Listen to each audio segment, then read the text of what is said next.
fraternal saludo a todos los oyentes de la radio. El programa que a continuación escucharás, Cápsulas de Misericordia, es realizado por el Padre Roberto Mena, de los Siervos Misioneros de la Santísima Trinidad y actual director general de la Red de Radios Católicas de Latinoamérica y el Caribe.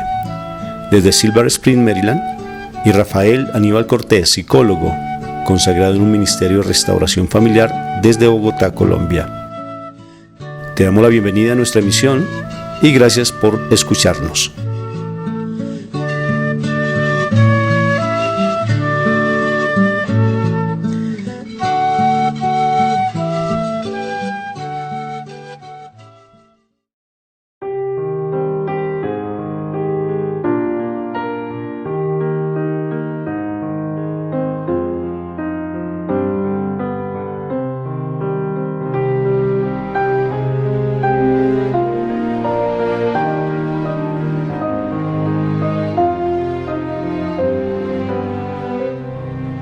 Misericordiosos como el Padre, misericordiosos como el Padre, misericordiosos como el Padre, misericordiosos como el Padre.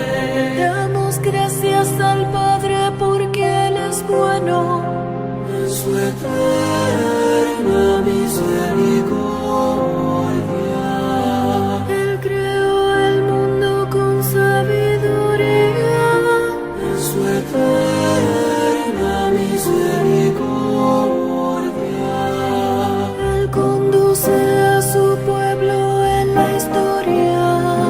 En su eterna misericordia, Él perdona y da la bienvenida a sus hijos. En su eterna misericordia, misericordiosos como el Padre, misericordiosos como el Padre, misericordiosos como el Padre. Para nosotros es un gran privilegio el contar con cada uno de ustedes, oyentes de la radio, saber que estamos llegando a tantos países. Un cordial saludo del Padre Roberto Mena allí en Maryland, Estados Unidos, y en mi nombre, Rafael Aníbal Cortés, psicólogo colombiano, que estamos haciendo un esfuerzo para llevar estos programas a cada uno de ustedes.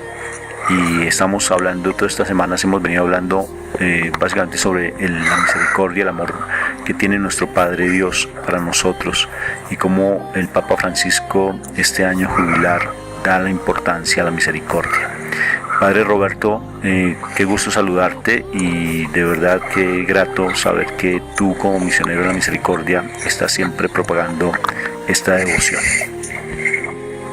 Sí, así es, y gracias a todos los oyentes y también a la red de radios católicas de América Latina y el Caribe, y a cada una de las emisoras que retransmiten este programa en distintos horarios. Que Dios los siga bendiciendo y acompañando. Bueno, Padre, entonces estamos hablando, pues básicamente vamos a hablar de las obras de misericordia. Y hoy, ¿cuál sería el tema entonces para tratar?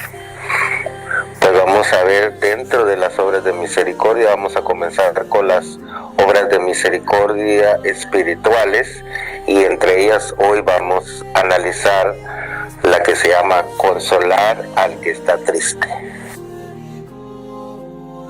Fortalecidos por Él ofrecemos fortaleza. En su eterna misericordia, el amor espera y todo lo soporta. En su eterna misericordia, misericordiosos como el Padre, misericordiosos como el Padre, misericordiosos como el Padre, misericordiosos como el Padre. Padre, ¿qué importancia tienen las obras de misericordia para nuestras vidas? O sea, ¿qué de especial? Hago este tipo de preguntas porque sé que hay algunos oyentes que tal vez no lo sepan. Sí, es importante que lo conozcamos, que en alguna manera hemos hecho varios programas que tienen que ver con la teoría acerca de la misericordia y hemos analizado lo que es el documento, la bula que el Papa Francisco sacó sobre el jubileo de la misericordia, luego un poco acerca de su libro El nombre de Dios es misericordia. Y pues ahora de alguna manera es poner en práctica, como el Papa Francisco nos ha enseñado, que hay que usar el método que pues es muy común en América Latina para analizar la palabra de Dios, que tiene que ver con ver, juzgar, actuar y luego revisar y por último celebrar. Entonces, siguiendo ese método, ya hemos visto varios programas que tienen que ver con el ver, analizar la realidad, otros que tienen que ver con el juzgar, qué criterios debemos tomar para unas buenas decisiones alrededor del tema de la misericordia. Y ahora nos toca este tema de actuar, y eso es lo que me llama la atención, que es necesario una acción para que pongamos en práctica este tema de la misericordia. Yo les enfatizo a las personas siempre que muchos han acudido al sacramento de la confesión en este año de la misericordia, pero la consecuencia lógica después de recibir ese sacramento y sentir ese perdón y esa misericordia de Dios es que nosotros también practiquemos la misericordia con los demás. Y que ahí es donde se enmarca este tema que vamos a ir tratando detenidamente, porque hay obras de misericordia espirituales y corporales. Vamos a comenzar con las espirituales y después pasaremos a las corporales, pero como son tan importantes las analizaremos una por una y de alguna manera también podemos poner algunos testimonios que sean una ejemplificación de lo que estas obras de misericordia son. Entonces de alguna manera vamos a combinar el aspecto testimonial, que también es parte de la acción de Dios en la vida de las personas, con cada una de estas obras de misericordia que están presentes en el Catecismo de la Iglesia Católica y en otros documentos de nuestra Iglesia Católica. Estas obras de misericordia, Padre, realmente lo que nos facilitan de igual manera es el acercamiento a Dios, el crecer en la parte espiritual, el empezar a despojarnos de tanta mundanalidad, empezar realmente a darle credibilidad a nuestro fortalecimiento espiritual. Y creo que eso, de igual manera como tú lo dijiste, es lo que nos ayuda, o sea, ponerlas en práctica, tanto las corporales como las espirituales, pues obvio que nos van a llevar a ese paso de santidad que tanto nosotros tenemos que estar buscando.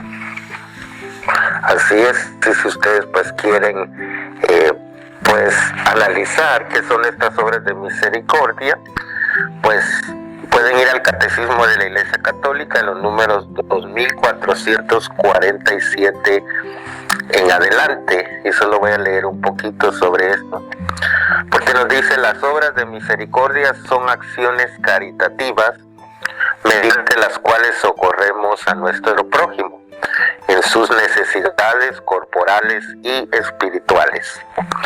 Por eso incluyen instruir, aconsejar, consolar, confortar. Son obras espirituales de misericordia, como también lo son perdonar y sufrir con paciencia. Luego nos dice: las obras de misericordia corporales consisten especialmente en dar de comer al hambriento, dar techo a quien no lo tiene, vestir al desnudo, visitar a los enfermos y a los presos, enterrar a los muertos. Entre estas obras, la limosna hecha a los pobres es uno de los principales testimonios de la caridad fraterna, como lo dice Jesús en el Evangelio, en Lucas 3:11 y Lucas 11:41. El que tenga 2 túnicas, que la reparta con el que no tiene. El que tenga para comer, que haga lo mismo. Luego nos dice, den más bien en limosna lo que tienen, y así todas las cosas serán puras para ustedes. Y luego Santiago nos recuerda como una parte práctica, si un hermano o una hermana están desnudos y carecen del sustento diario, y alguno de ustedes les dice, vayan en paz, caliéntense, o tengan algo para comer, pero no les dan lo necesario para el cuerpo, ¿de qué sirve? Entonces, este es el número 2447 del Catecismo de la Iglesia Católica, que es el marco que nos explica por qué es importante las obras de misericordia. San Juan Crisóstomo nos dice, y esto está en el número 2446, no hacer participar a los pobres de los propios bienes es robarles y quitarles la vida. Lo que poseemos no son bienes nuestros, sino suyos. Cuando damos a los pobres las cosas indispensables, no les hacemos liberalidades personales, sino que les devolvemos lo que es suyo. Más que realizar un acto de caridad, lo que hacemos es cumplir un deber de justicia. Y ahí es como la misericordia está conectada con la justicia y la santidad, que es un tema que también el Papa Francisco ha puesto en práctica y nos ha enseñado a través de su libro El nombre de Dios es misericordia. Entonces, veamos que ya desde el Catecismo de la Iglesia Católica, que es la base de lo que la Iglesia cree, ahí están presentes las obras de misericordia como algo importante a practicar. Por tanto, Padre, es el entregarse a los demás, o sea, no quedarnos simplemente mirándonos nuestro propio ombligo, sino realmente salir de nuestro yo, de nuestro ego, y salir en pos de nuestros hermanos, de nuestro próximo, que nuestro próximo es nuestro propio familiar, y es empezar realmente a actuar hacia afuera, no hacia adentro, y salir de tantos orgullos y tantos egoísmos que nos han llevado realmente a tantas guerras, tantas peleas, tantas discusiones. Si pensáramos más en los demás, realmente tendríamos más paz. A veces pedimos a Dios, Señor, danos paz, danos que sentamos tu presencia, pues Él automáticamente nos dice, pues mira a tu hermano. Y si tú actúas hacia tu hermano bien, pues vas a sentir la paz, porque si haces el bien hacia los demás, pues vas a sentir el bien hacia ti mismo. Así es, y por eso es a través de las obras de misericordia como un termómetro para ver cómo está nuestra fe y nuestra esperanza conectada con la caridad. Son esas 3 virtudes que llamamos teologales en nuestra iglesia. Entonces, para ejercer la caridad es necesario poner en práctica las obras de misericordia. Y hoy quiero hablarles concreto de una de ellas, que los sacerdotes y que algunos laicos también ejercen muy bien, que es consolar al que está triste. Yo les voy a dar unos pasos que yo utilizo para consolar a las personas tristes, para que esto de alguna manera nos ayude cuando nosotros tenemos un caso. En los sacerdotes pues se da continuamente que a la oficina parroquial o a nuestras casas religiosas acuden personas tristes. ¿Cómo les vamos a responder? Entonces, estos pasos son los que yo utilizo. Entonces, lo más importante es estar disponible y dispuesto a escuchar, lo que nos enfatiza el Papa Francisco. Entonces, primero es saber qué decir. Y para esto hay que iniciar una conversación. Deja que esa persona sepa que sabes que está triste y que estás dispuesto a escucharla. Si no la conoces muy bien, tienes que identificarte por qué quieres ayudarla. Por ejemplo, si conoces a esa persona, le puedes decir: veo que estás pasando por un momento difícil, ¿quieres hablar de ello? Siempre hay que respetar la libertad de la persona. Si la persona te dice que no, o que lo quiere hacer en una próxima cita, en otra conversación, está bien. Si no conoces muy bien a esa persona, puedes decir: hola, me llamo el padre Roberto y te vi que en la iglesia estabas llorando. Sé que puedo ser un extraño para ti, pero si gustas, pues puedo escucharte, me avisas y puedo escucharte y hablar contigo. Entonces esto da una apertura para que se inicie una conversación. Segundo, hablar del asunto tal y como es. Es decir, si sabes lo que está mal, es probable que te sientas tentado a darle vueltas al asunto. Es posible que no quieras mencionar el problema.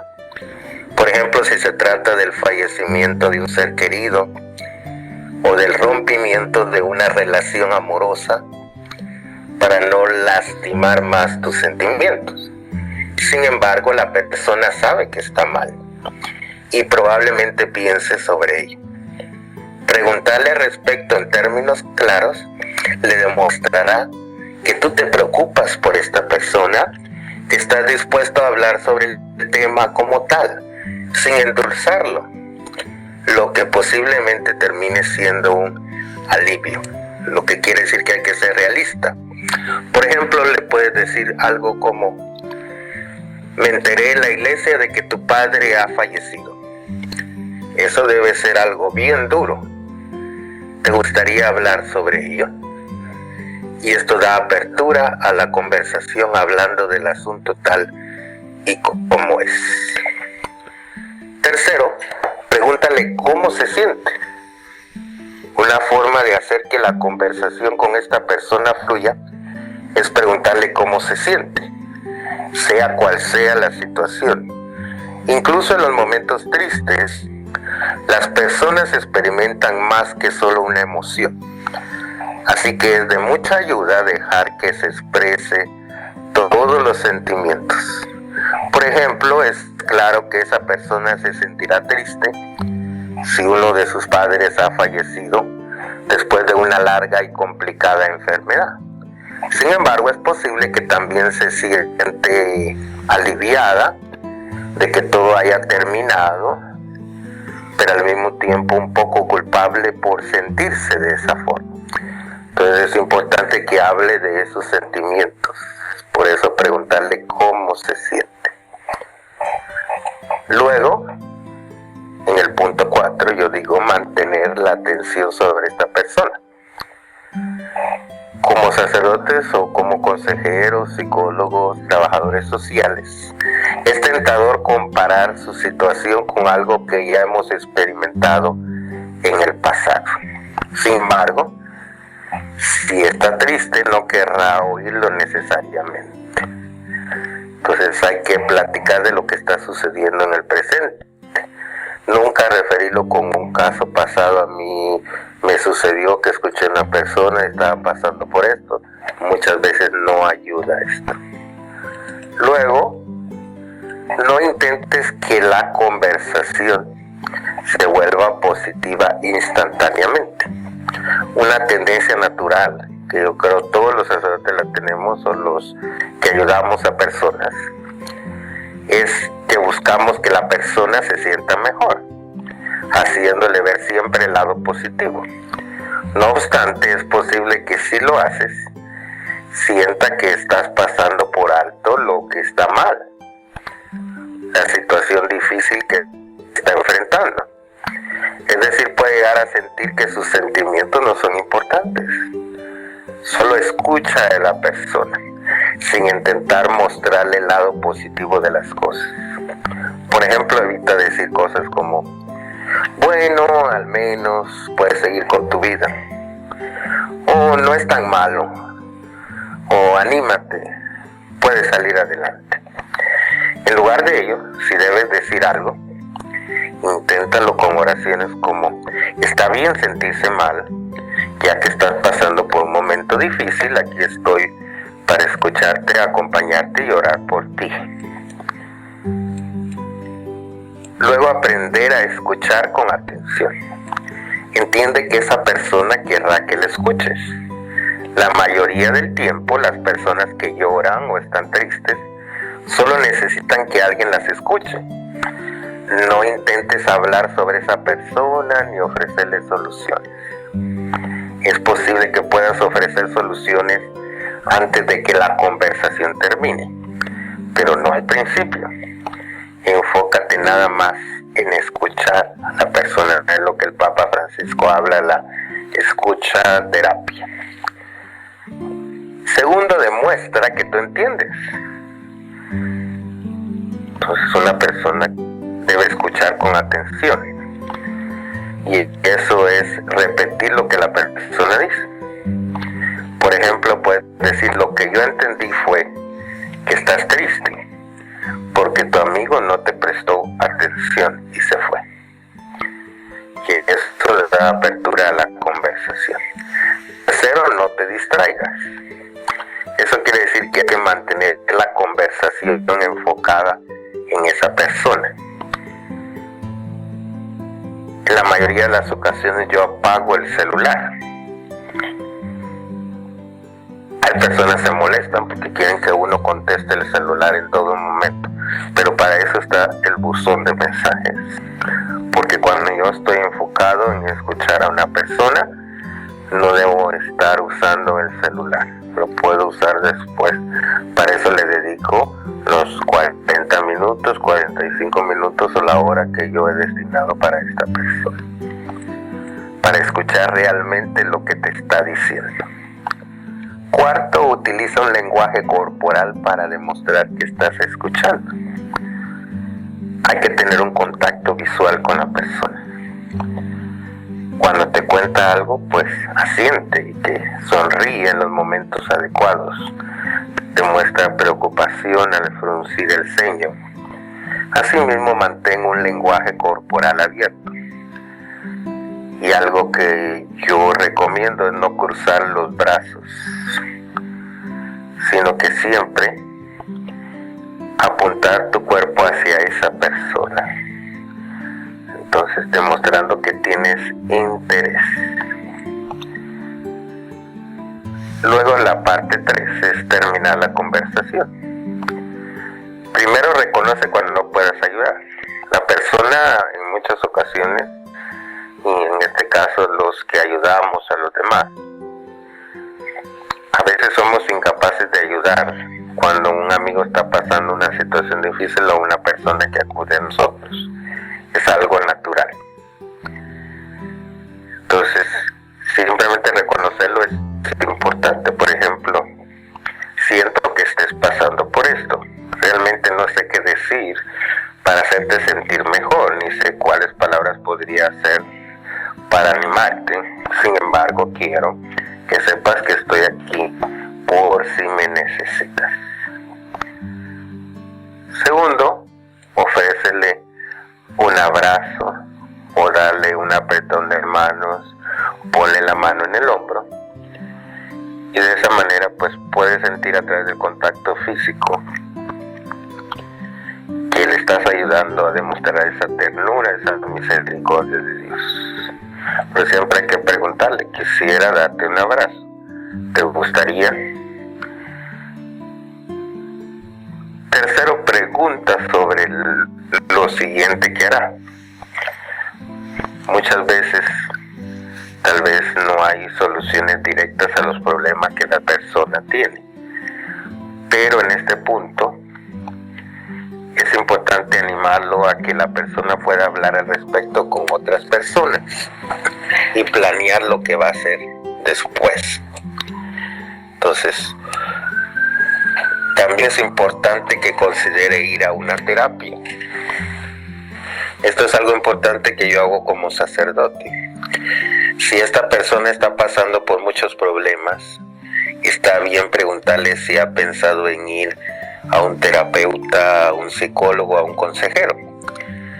Desafortunadamente en nuestra cultura, esto es un estigma social. He tenido casos que he mandado personas con el psicólogo y luego me han denunciado con el párroco diciendo: el padre dice que yo estoy loco.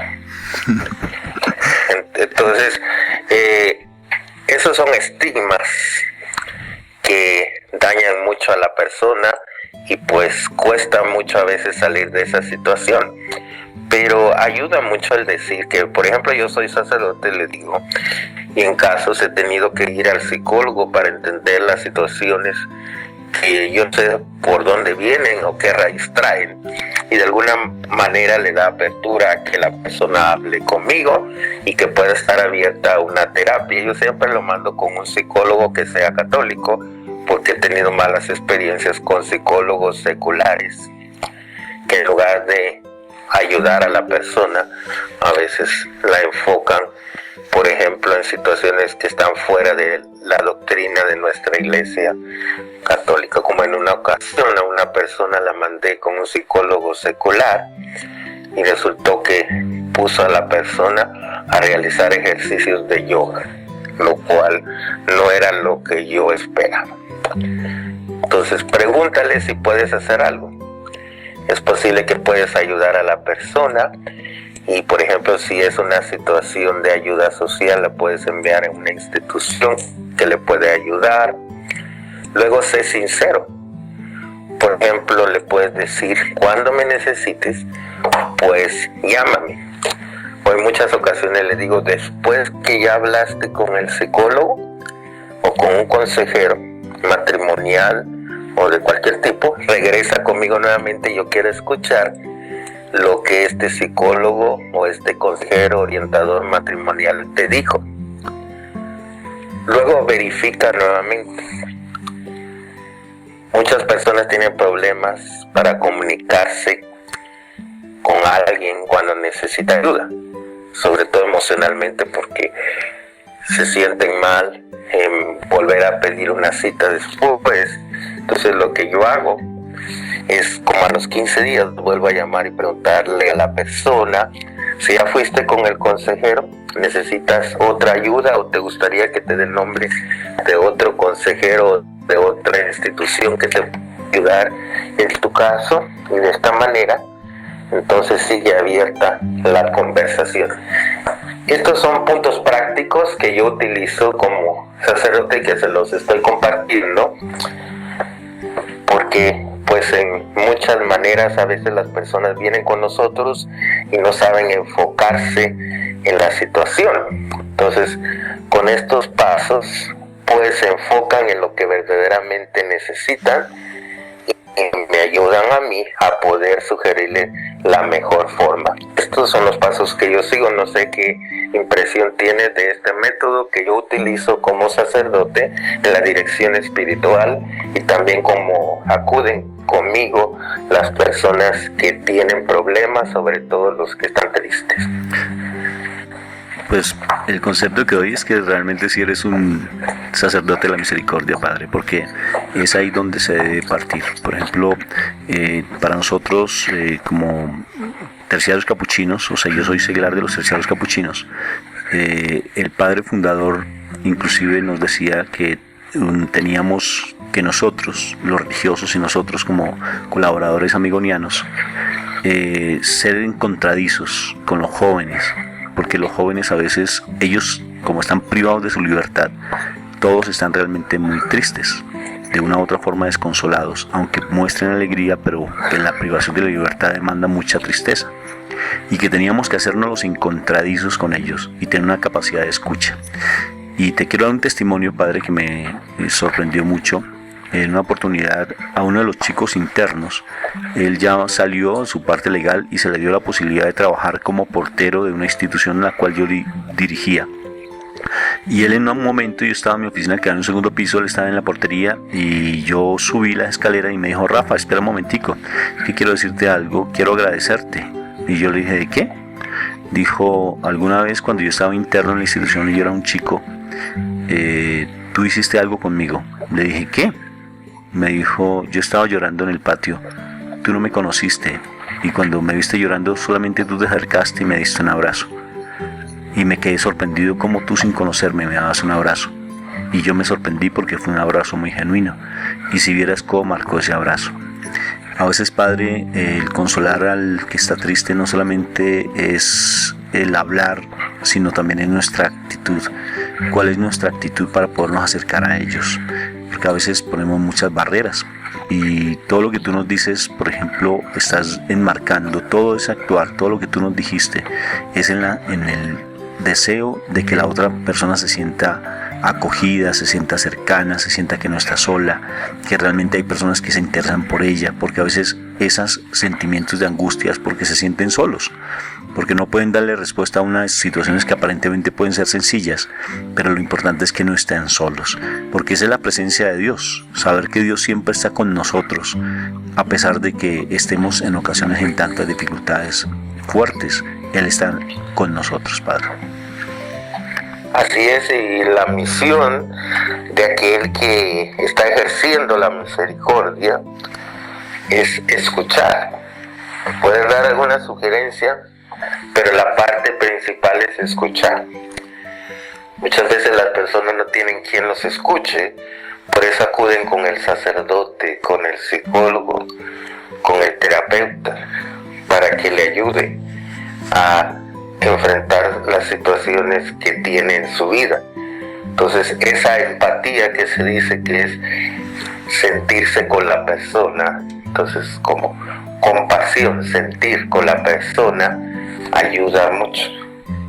En el caso mío, trato de meterme en la situación de la persona y al mismo tiempo que estoy escuchando, también estoy en una actitud orante, orándole a Dios por la persona, y le hago sentir a la persona que yo le estoy orando a Dios también por su situación, para volver ese momento un momento espiritual. Entonces eso es muy, porque eso también ayuda a fronteras, porque puede suceder. Padre, qué pena, repíteme nuevamente. Eso también ayuda, vuelve ahí, otra vez, repítelo. Eso también ayuda, porque como consejeros, como sacerdotes, como laicos que escuchamos a personas, también debemos poner ciertos límites o fronteras. Porque las personas, por ejemplo, que se sienten tristes, pues pueden equivocarse y entrar como una especie de enamoramiento con el consejero, con el sacerdote, con el terapeuta. Entonces uno tiene que poner límites. Acuérdate que yo soy el sacerdote, que yo soy el consejero y tú has venido a mí. Entonces, de esa manera la persona sabe, porque por eso es bueno, pues, siempre citar a la persona en un lugar adecuado. Por ejemplo, normalmente, pues, lo hago en el contexto de la capilla, porque es un buen lugar para escuchar a la persona. Y pues no acepto normalmente que me inviten a una casa para escuchar a la persona, porque a veces el ambiente no ayuda para escuchar y puede prestarse a malas interpretaciones. Entonces, eso es, como son unas medidas de seguridad que yo como sacerdote te utilizo, y creo que ahora es muy importante tomar esas medidas para evitar riesgos en equivocaciones con las personas, y creo que tú ya has experimentado este tipo de situaciones y puedes poner muchos ejemplos al respecto como yo los he vivido. Claro que sí, Padre, muchos. Fíjate que incluso mi esposa, cuando yo hago intervención, ella me ayuda, me dice, hay que estar muy pendientes, por ejemplo, cuando uno atiende mujeres, en el caso mío como psicólogo hombre, porque se habla de la transferencia y la contrarreferencia en psicología, el cómo uno coloca sentimientos de afecto o de amor, tanto la persona que uno está escuchando como uno como psicoterapeuta, o bueno, uno como escucha de la otra persona que uno quiere ayudar. Y fácilmente puede uno mezclar sentimientos, y eso uno tiene que tener mucho, pero mucho cuidado, Padre, porque eso se da fácilmente. Y de igual manera, cuando tú hablas de los contextos, sí, definitivamente hay que tener mucha prudencia con ello. Por ejemplo, cuando uno es jefe y a uno le piden consejo y uno tiene que ir a consolar de pronto a alguien, Y si uno vamos a una cafetería o vamos a un sitio determinado, uno tiene que estar pendiente de eso porque se presta para malas interpretaciones y sobre todo porque se puede confundir los sentimientos, tanto la persona que está pidiendo ayuda como también el que está ayudando.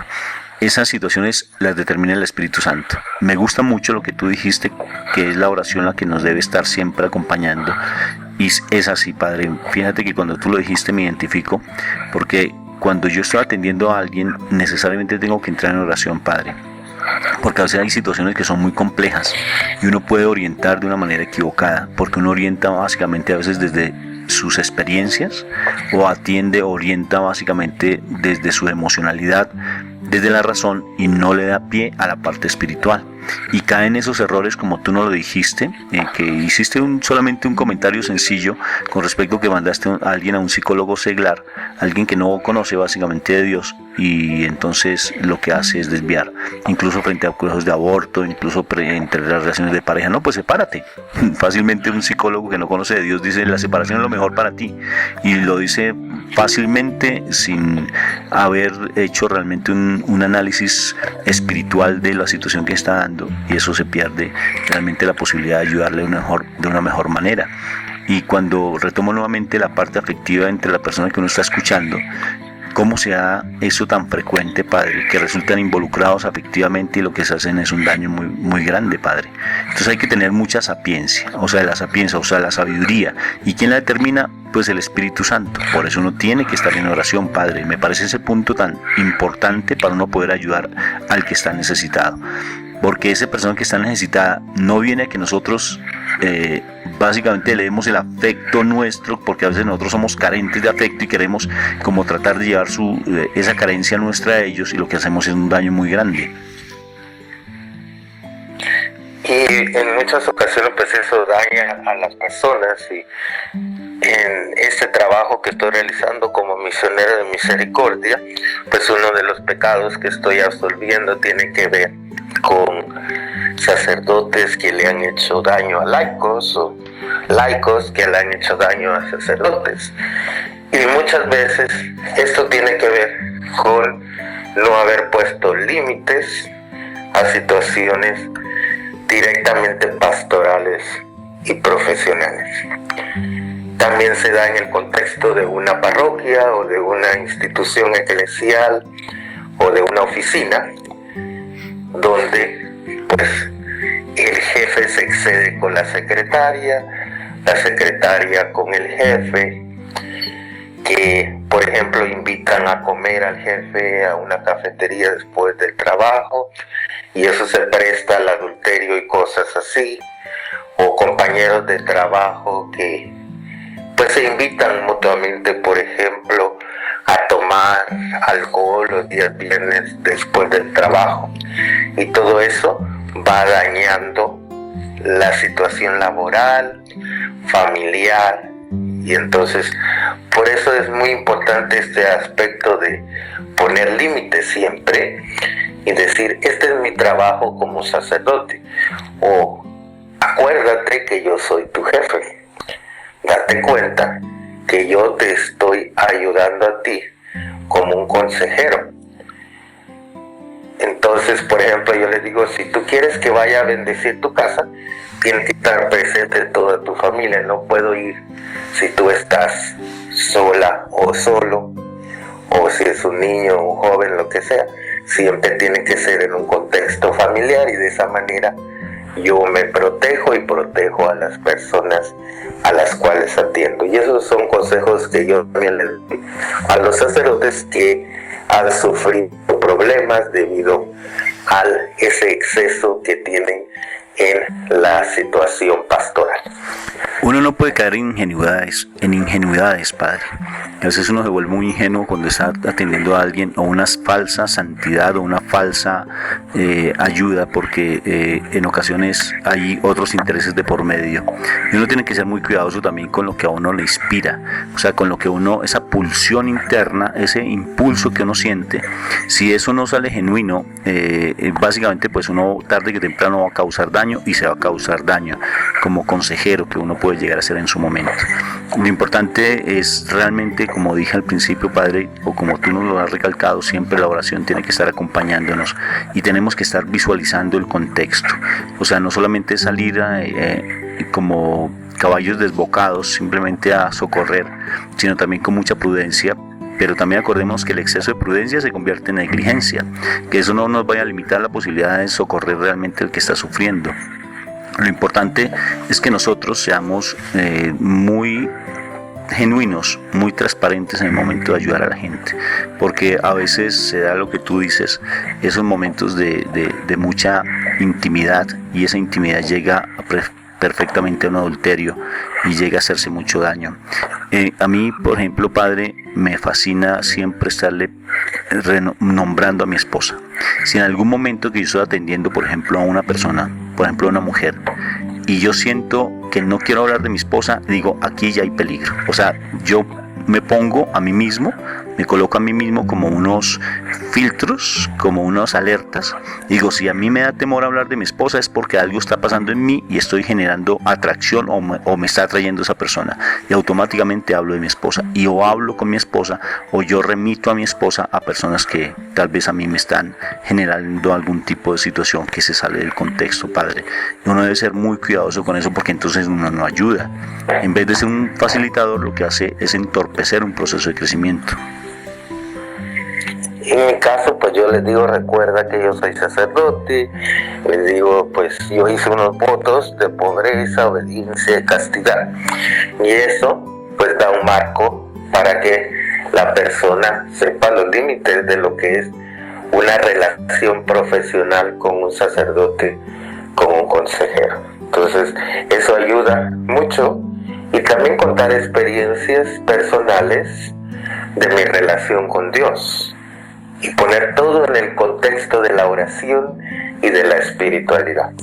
Poner ejemplos de los santos, poner situaciones que leemos en el Evangelio, como Jesús tuvo compasión y misericordia de las personas, para que eso dé un marco de referencia a la conversación que tenemos. Entonces, eso es muy importante y creo que a veces el enemigo es pues siempre el que busca la división, por eso se llama diablo, porque el diablo es el que divide y también divide los sentimientos y divide los afectos. Entonces, cuando hay una situación así, si tú sientes que te estás involucrando con la persona, es necesario que tú reacciones y sepas poner los límites a tu situación profesional como sacerdote.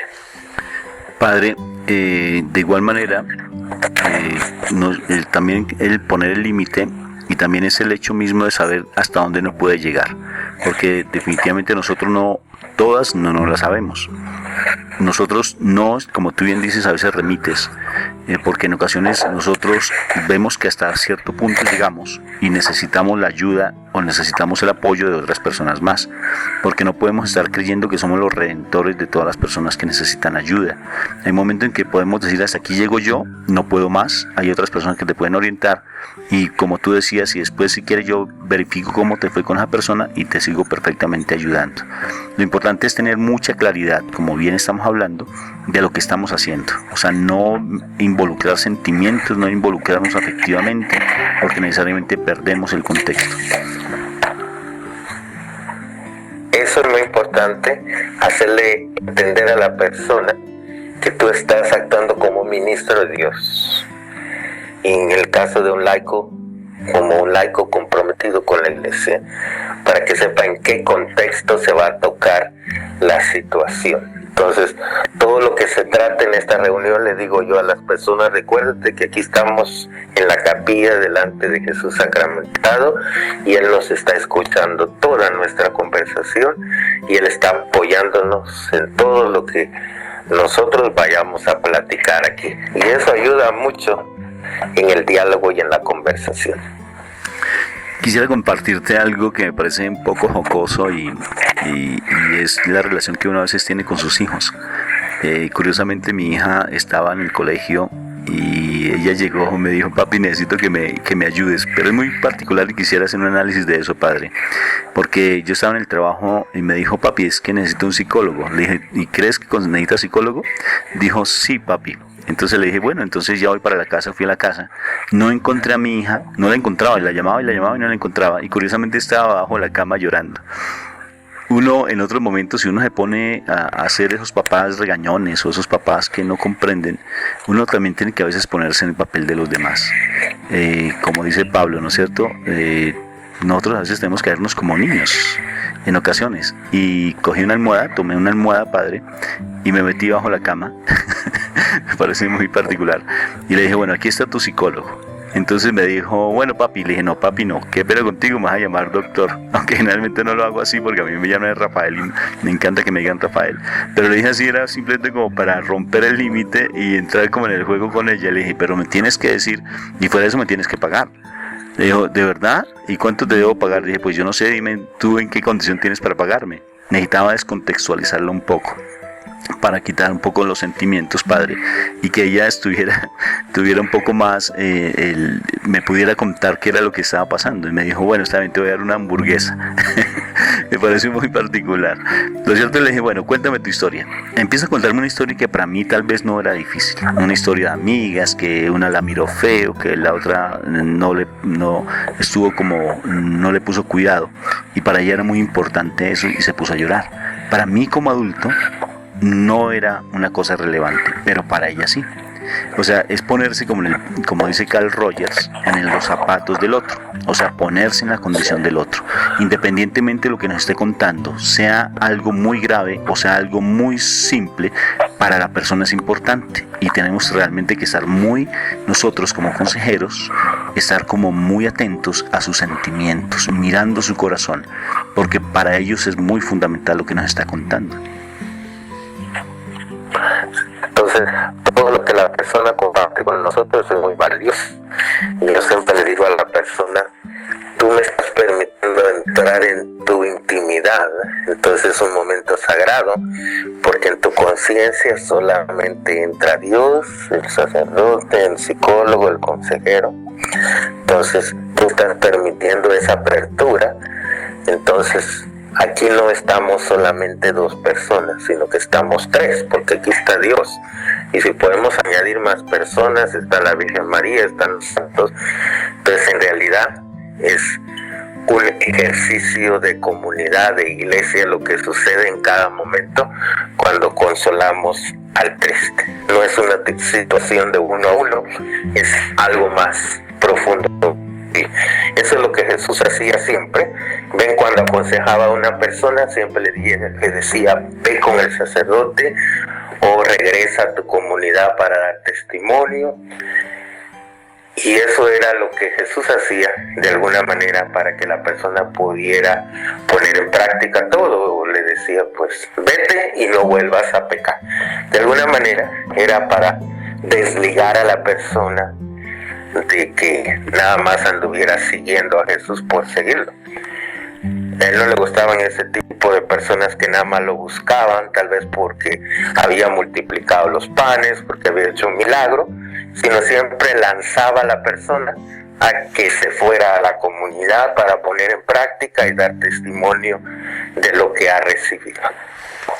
Padre, me ha pasado algo curioso en algunos momentos. Como te compartía, nosotros aquí trabajamos con población muy conflictiva, porque son menores que han cometido delitos. Y a veces siento en mi corazón, por ejemplo, cuando yo voy a dictar una charla a un grupo, a veces el grupo a mí me rechaza, porque son chicos que no quieren escuchar la palabra, porque están en conflicto, porque quieren evadirse. Y tengo yo el espacio para ir a compartirles a ellos la palabra. Y ¿sabes qué siento? El deseo de no ir, Padre. Y entra una lucha conmigo, interior fuerte. Y ¿sabes a mí qué me saca de esa lucha? Pensar en Jonás. Porque lo de Nínive y el que está dormido en la barca y que empieza la barca allí en el mar a tratar de hundirse la barca, y él dice, lánceme a mí el río al mar porque yo soy el causante de esto. Y necesariamente es uno reconocer que tiene que volver otra vez a Nínive, ir a Nínive a predicar, a compartir. a veces uno prefiere no atender, y es importante el llamado que Dios nos hace, como aquellos dos hermanos, ¿no es cierto?, que nos habla el Evangelio, que uno dijo sí voy y no fue, y el otro se dijo no voy a ir, pero después se arrepintió y fue. Entonces, ¿cuál de los dos es realmente el hijo obediente? Ante eso pienso que no podemos de verdad omitir, para no caer en ese pecado de omisión, el hecho de atender a los que realmente están sufriendo, ir a consolarlos, porque al menos una palabrita son suficientes, Padre. Por eso la actitud de Jesús con todas las personas que acudieron a Él. Yo me acuerdo de este relato de la samaritana tan bonito, donde Jesús comienza a dialogar con aquella mujer. Y en el contexto de la conversación, pues sale de que esta mujer no solo convivía con hombres, sino con varios. Y Jesús se lo dice de una manera insinuante para provocar en ella la conversación. Y de eso viene la sintonía entre Jesús con la persona, de tal manera que, por ejemplo, le dice, dame de beber. Tal vez Jesús no tenía sed directamente, pero eso lo hizo para provocar la conversación. Y de ahí vino una experiencia de una mujer que se sintió perdonada, escuchada, pero también retada por Jesús a ser diferente. Y eso debe ser la actitud de cualquier persona que acude con nosotros. No estamos nada más, pues consolar al triste no quiere decir, como dicen los mexicanos, apapachar. Simplemente buscar acariciar a la persona y decirle todo está bien contigo.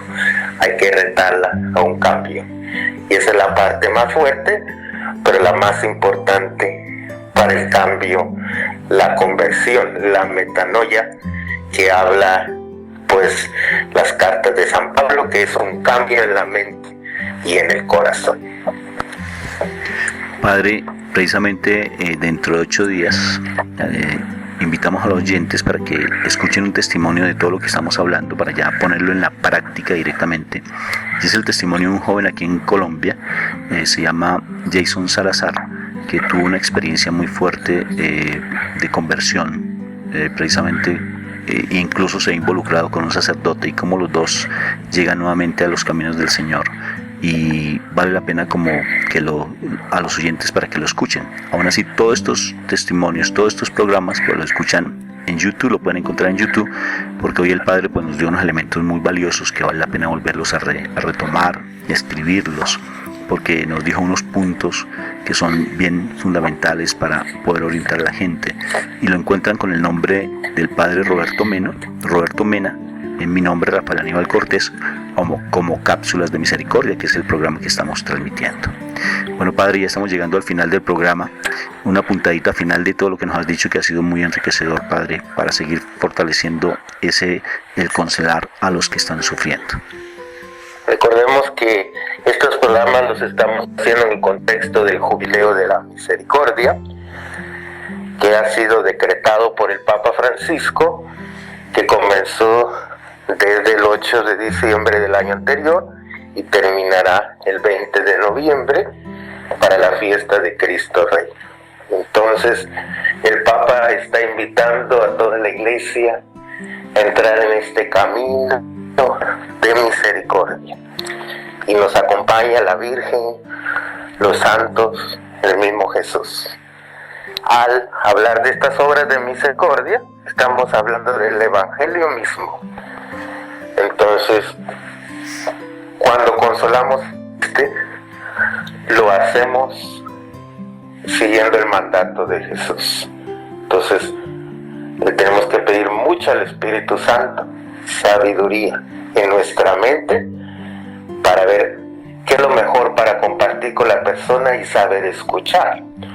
Y luego fortaleza para poder retar a la persona a un cambio, y también para motivarte a ti a seguir siendo ese misionero de la misericordia, porque hay unos que fuimos nombrados oficialmente como misioneros de la misericordia, pero yo creo que cada bautizado debe ser un misionero de la misericordia. Entonces, en este año, pues pidámosle al Señor que seamos misericordiosos con todas las personas alrededor de nosotros y vamos a ver los milagros que Dios estará haciendo. Así que gracias al Papa Francisco por esta iniciativa maravillosa del jubileo de la misericordia.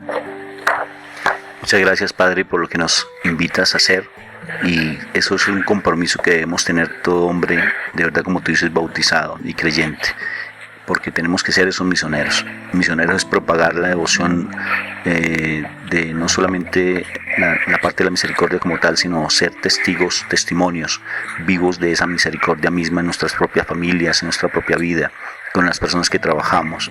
No necesariamente tenemos que ir a países, tenemos que ir a comunidades, sino básicamente a nuestro contexto, a nuestro alrededor.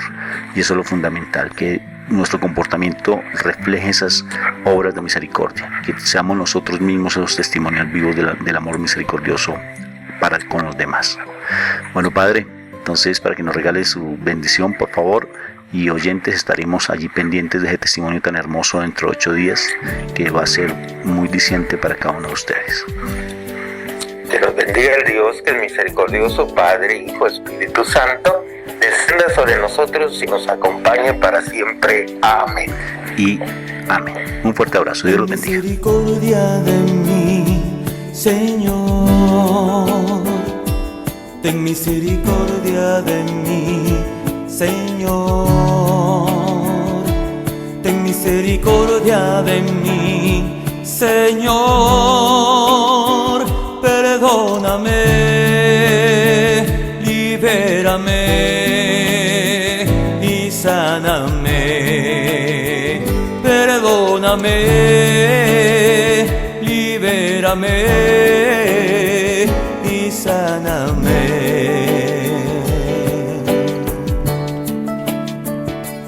Ten misericordia de mí, Señor.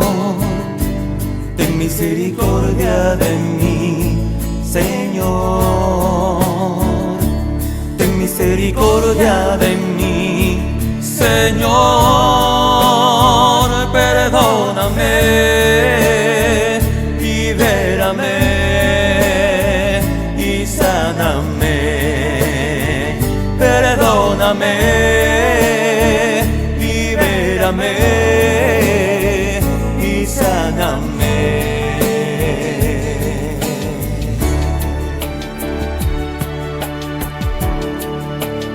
Misericordia, Dios mío, por tu bondad, por tu inmensa compasión. Borra mi culpa,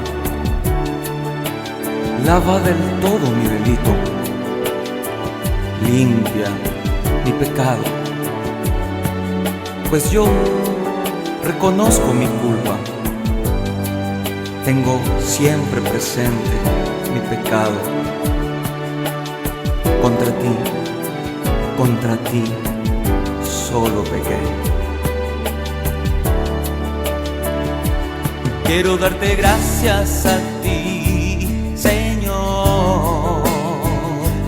Quiero darte gracias a ti, Señor. Quiero darte gracias a ti, Señor,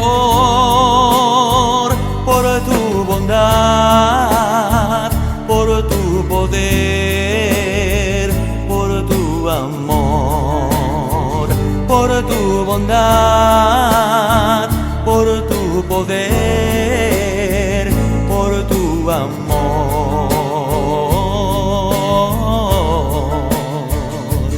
Quiero darte gracias a ti, Señor. Quiero darte gracias a ti, Señor.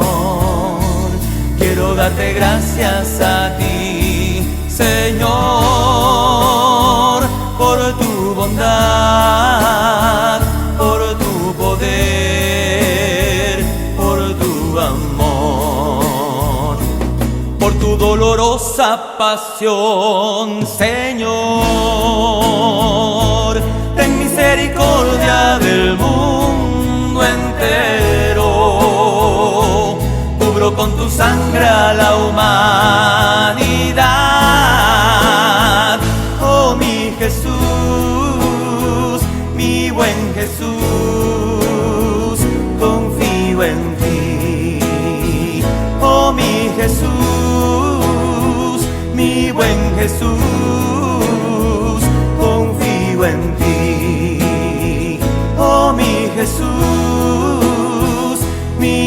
Jesús.